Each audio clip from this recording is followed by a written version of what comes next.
사건의 재구성.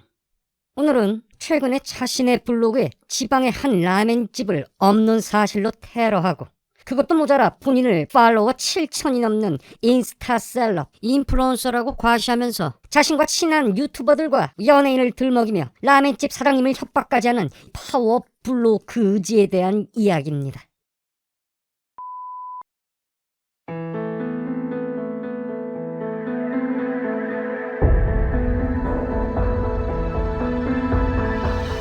사건의 시작은 이렇습니다. 지방 어느 골목의 작은 라멘집. 작은 가게지만 밤새 정성껏 끓이는 육수 맛에 전국 각지에서 손님이 찾아올 정도로 꽤나 인정받고 있는 것 같습니다. 어느 날 사장님은 본인의 가게를 포스팅한 글이 있는지 검색을 하던 도중 새로운 글을 하나 찾게 됩니다. 땡땡이랑 땡땡땡땡 고민했는데 땡땡은 웨이팅이 있고 땡땡땡땡은 종류가 2개밖에 없었음. 그리고 무엇보다 셰프님 밖에서 담배 피고 계셔서. 이 글을 쓴 사람은 당시 팔로워가 7,000명 정도였고 포스팅이 올라간 지 2시간이 채 안 돼서 좋아요가 200개 이상 달린 상태였습니다.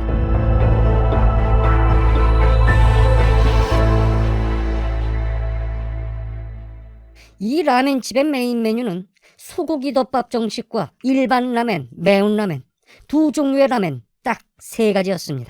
그리고 이 가게가 위치한 골목은 빵집, 배달 전문점, 라멘집 단 3가게뿐이었습니다. 누가 봐도 이 라멘집이란 걸 알 수 있는 글이었습니다. 이 글에서 가장 핵심적인 부분은 이 부분일 겁니다.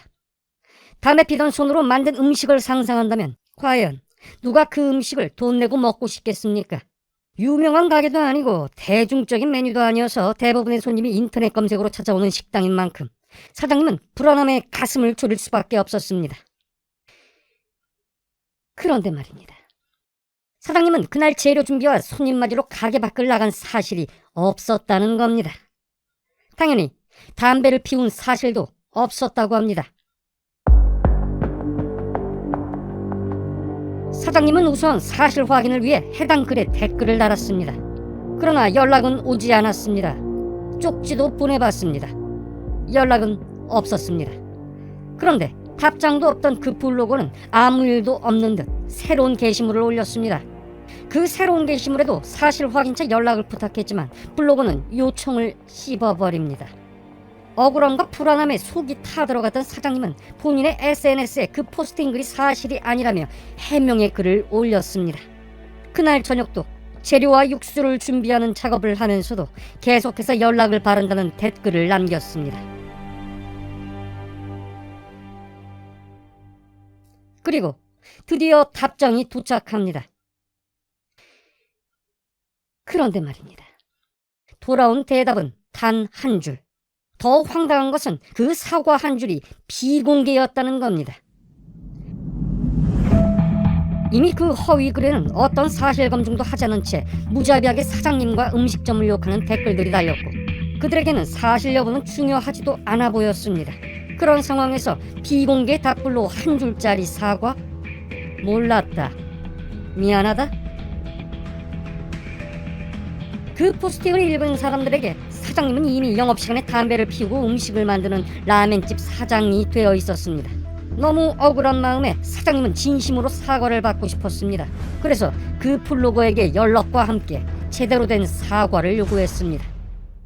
그러나 돌아온 것은 그 이상 사과할 마음은 고사하고 귀천운이 꺼지라는 듯한 반응. 황당하고 화가 났습니다. 자영업자니까 생계가 달려있다는 이유로 참아야 되나? 이미 많은 사람들에게 음식을 만들다 담배를 피우는 사람으로 취급당해버렸는데 이걸 참아야 되나? 사장님은 사이버 수사대에 고발하기로 결심했습니다. 마지막으로 연락이 안 될 경우 고발 조치를 하겠다고 알렸습니다. 그때까지만 해도 연락이 된다면 사과를 받고 조용히 없던 일로 하려고 했습니다. 그러나 역시 연락이 올 리가 없었습니다. 그런데 말입니다. 다음날 지인으로부터 이 일과 관련된 포스팅이 올라온 것 같다며 연락이 왔습니다. 그 글을 확인한 사장님은 아무 일도 할 수 없는 무기력한 상태가 되었습니다.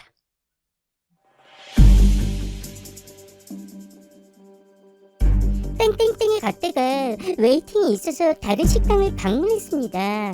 그런데 식당 골목에 앞치마를 두신 분께서 흡연하는 모습을 보았고 좋은 방향으로는 보이지 않았습니다. 딱 집어 그 가게 분이라고 말한 적 없습니다. 그 가게에 피해를 줄 생각 전혀 없습니다. 그리고 딱 그 사장님이 담배를 피인 손으로 요리를 하고 있다라고 말하지도 않았습니다.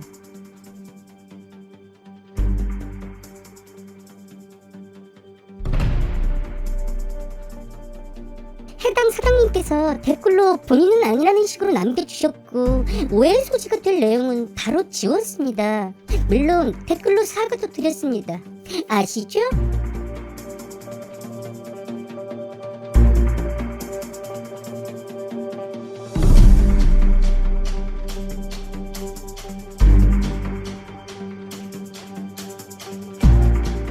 그런데 계속해서 제 글마다 댓글을 남기시면서 자기한테 전화해서 똑바로 사과하라는 식의 갑질, 고소한다고 협박을 하셨고 파워 블로그이기 때문에 많은 분들이 방문하는 제 블로그에 큰 타격을 입었습니다. 이 부분에 대해서 사과할 생각은 없으신가요? 해당 글 사진 전부 내렸고 사과도 충분히 했는데 뭐 보상이라도 바라고 이러시는 건지 궁금합니다.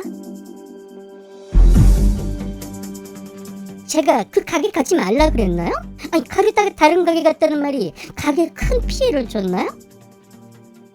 댓글 확인하고 바로 수정, 아니 삭제가 더 맞겠죠? 그리고 사과도 드렸습니다. 근데 인스타에까지 올리시고 제 블로그 이름을 공개하신다고요? 저 인스타 셀럽인데 똑같이 공개해도 되는 거죠?